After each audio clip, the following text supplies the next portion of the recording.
Hi friends, my name is YTM Reddy. మీరు చూస్తున్నారు YTM Reddy farming channel. Friends, మన colour ఐడెంటిఫికేషన్లో భాగంగా మీకు వీడియోలో కనిపిస్తుంది కదా నెమలి.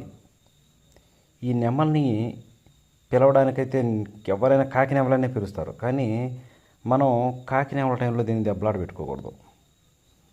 మన కలర్ అప్డేట్లో నేను కాకి నెమలకి చెప్పినప్పుడు ఏంటంటే కోడికి, కాకి, నెమలకి చెప్తాను. ఆ టైంలో దీన్ని పెట్టకూడదు. దీన్ని మాత్రం చూడండి, అన్నీ పచ్చకాకులో పెళ్ళిది.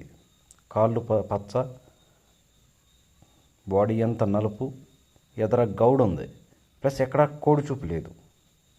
కాబట్టి ఇలాంటి దాన్ని మనం దెబ్బలాట పెట్టుకోవాలంటే కాకి, నెమలకి, పింగళాకి, అంటే నల్లబొట్ల చేతి వాళ్ళకి కాకి, నెమల, పింగళాలకి, కాకి పింగళాలకి చెప్తాను కదా, ఆ టైంలో డేగల మీద, కోడి రసంగుల మీద, కోడి మైలాల మీద పెట్టుకుంటే వన్ సైడ్ పందెం, అందులో డౌటే ఉండదు. కాకి, నెమలకి